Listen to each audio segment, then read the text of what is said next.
జాట్ల reservation ఆందోళనలు ఆగినట్లేనా? కేంద్రం ప్రకటనతో ఇది సద్దుమణిగిందా?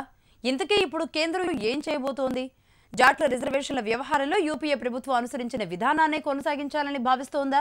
గతంలోనే దేశ అత్యున్నత న్యాయస్థానంలో చుక్కెదురైన రాజకీయ లబ్ధి కోసం జాట్లకు మళ్లీ రిజర్వేషన్ కల్పించడానికి సిద్ధమవుతోందా? జాట్ల ఆందోళన ఇప్పుడు దేశవ్యాప్తంగా సంచలనం సృష్టిస్తోంది. అయితే వీరి ఆందోళన ఈనాటిది కాదు. చాలా కాలం నుంచి తమకు రిజర్వేషన్లు కల్పించాలని జాట్ సామాజిక వర్గం వారు ఉద్యమిస్తున్నారు. హర్యానా, యూపీ, ఢిల్లీతో పాటుగా జాట్లు ఎక్కువగా ఉన్న రాష్ట్రాల నుంచి రిజర్వేషన్ల డిమాండ్ ఎక్కువగా వినబడుతోంది. జాట్ల రిజర్వేషన్ కల్పించడం సాధ్యం కాదు అని సుప్రీంకోర్టు స్పష్టమైన తీర్పునిచ్చినా వీళ్లు ఉద్యమిస్తూనే ఉన్నారు. ప్రభుత్వాలు హామీలు ఇస్తూనే ఉన్నాయి.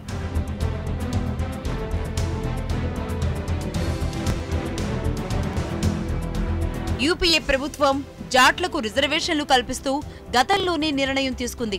2014 మార్చిలో 9 రాష్ట్రాల్లో జాట్లను ఓబీసీలో చేరుస్తూ అప్పటి ప్రభుత్వం ఉత్తర్వులు జారీ చేసింది. ఈ ఉత్తర్వులపై సుప్రీంకోర్టు స్టే విధించింది. అయితే ఇప్పుడు మోడీ ప్రభుత్వం కూడా ఇదే విధానాన్ని కొనసాగించాలని చూస్తోంది. మోడీ అధికారంలోకి వచ్చిన తర్వాత జాట్స్ రిజర్వేషన్ బిల్లును సమీక్షించాలని సుప్రీంకోర్టుకు కోరింది. అయితే యూపీఏ ప్రభుత్వం ఇచ్చిన ఉత్తర్వులు రాజ్యాంగ విరుద్ధమని కోర్టు స్పష్టం చేసింది. గతంలో యూపీఏ ప్రభుత్వం జాట్లకు రిజర్వేషన్ ఇస్తే సుప్రీంకోర్టు కొట్టివేసింది.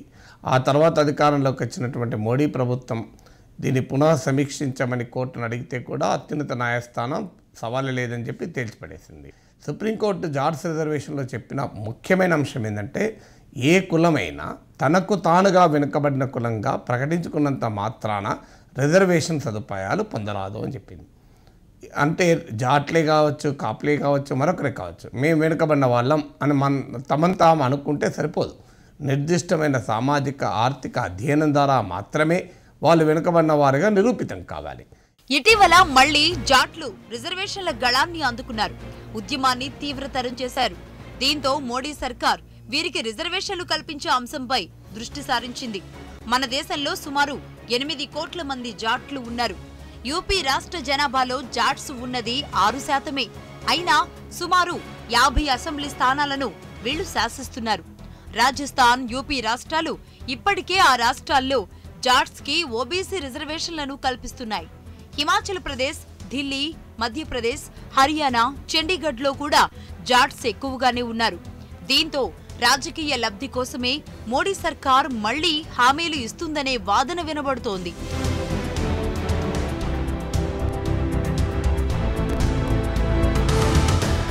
ఓటు బ్యాంకు రాజకీయాలకు పాల్పడుతున్న పార్టీలు జాట్లకు రిజర్వేషన్లు కల్పించడం రాజ్యాంగ విరుద్ధమని అత్యున్నత న్యాయస్థానం స్పష్టం చేసినా రిజర్వేషన్లు కల్పిస్తామని హామీలు ఇచ్చేస్తున్నాయి.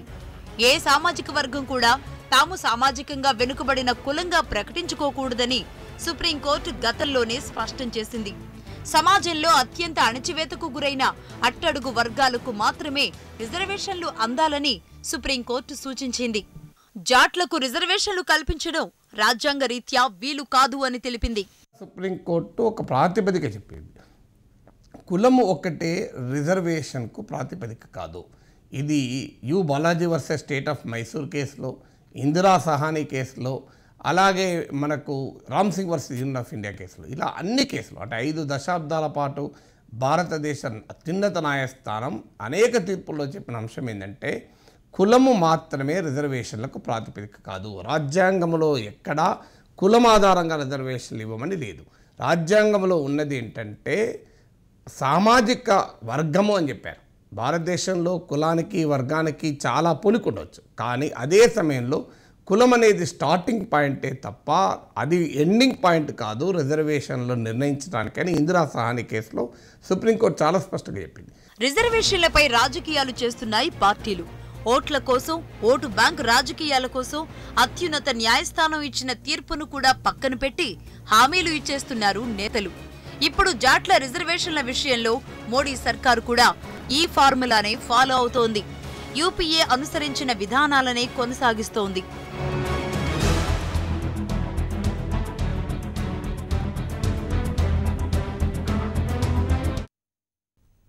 అసలు జాట్ల ఉద్యమం దేనికోసం? ప్రభుత్వ ఉద్యోగాలు, యూనివర్సిటీల్లో ఓబీ రిజర్వేషన్లు కల్పిస్తే ఆ వర్గం నిలదొక్కుంటుందా? అసలు జాట్ల ఉద్యమం ఎందుకు రగులుతోంది?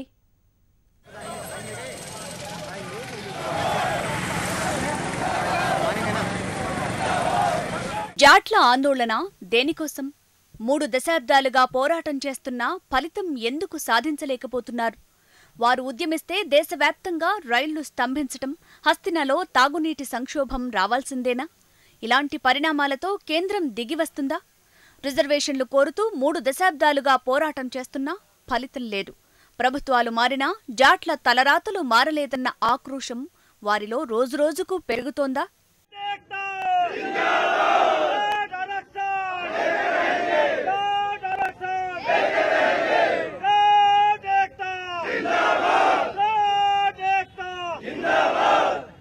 హర్యానాలో జాట్ల ఆందోళన హింసాత్మకంగా మారుతోంది.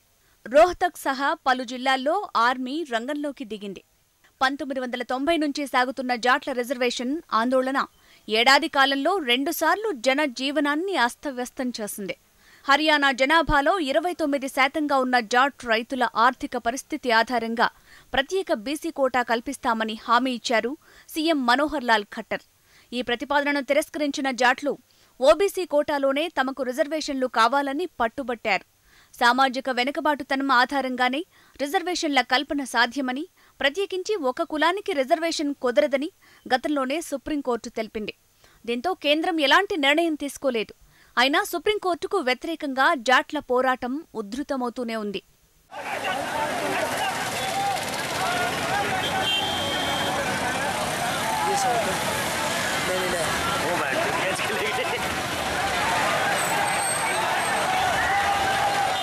జాట్లకు అదనపు రిజర్వేషన్ కల్పిస్తే 50% పరిమితి మించరాదన్న సుప్రీంకోర్టు మార్గదర్శకాల ఉల్లంఘనే అవుతుంది.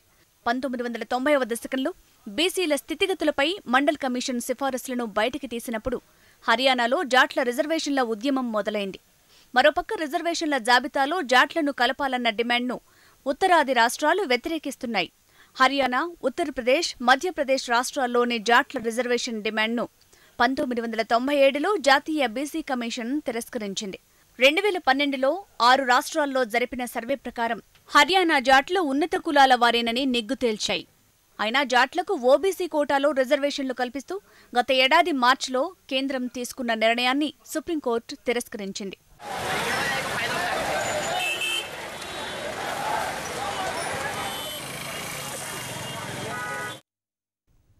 అయితే సుప్రీంకోర్టు ఆదేశాలతో జాట్ల రిజర్వేషన్కు బ్రేక్ పడింది.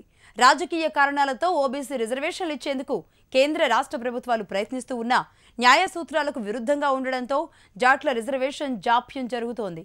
పార్లమెంటులో ఆర్డినెన్స్ తెచ్చి తమకు న్యాయం చేయాలని డిమాండ్ చేస్తున్నారు జాట్ నేతలు.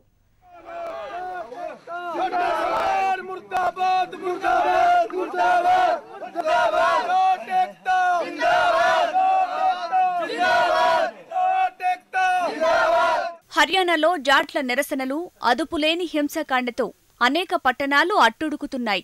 తాజా ఆందోళనలు దేశ రాజధాని ఢిల్లీకి పాకాయి. హింసాకాండ మరింతగా పెచ్చరిల్లింది. రోహ్తక్, జాజర్లో భద్రతా దళాలు జరిపిన కాల్పుల్లో 5గురు మరణించగా 15 మందికి పైగా గాయపడ్డారు. ఆందోళనలో మరణించిన వారి సంఖ్య 6కు చేరుకుంది. గాయపడిన వారిలో 3 పరిస్థితి ఆందోళనకరంగా ఉంది.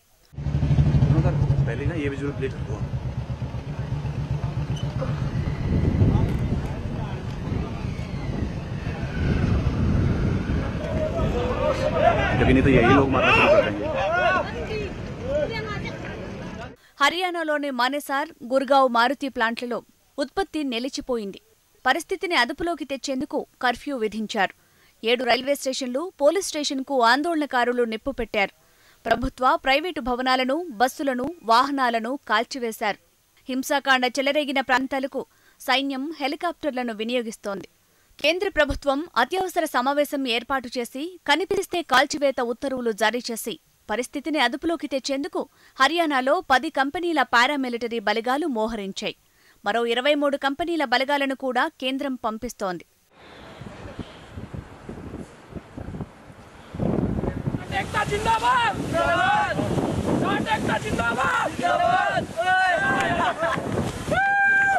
జాట్ ఏక్తా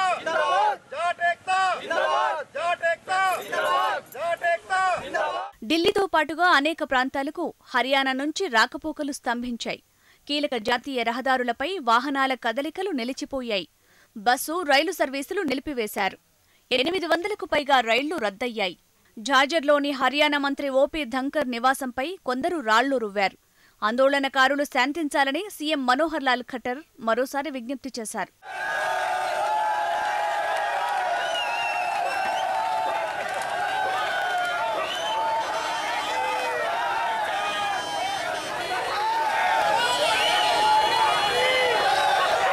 కోటపై ఆర్డినెన్స్ వెలువడిన తర్వాతనే ఆందోళన విరమిస్తామని, జాట్ నేతలతో సంప్రదింపులు చేసేందుకు ప్రభుత్వం సిద్ధంగా ఉందని కేంద్ర, రాష్ట్ర ప్రభుత్వాలు ప్రకటించాయి.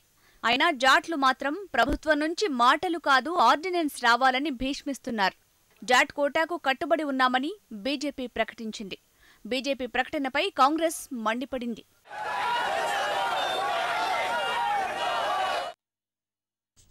బులెటిన్లో ఇప్పుడు మరో షార్ట్ బ్రేక్ తీసుకుందాం. Stay with us.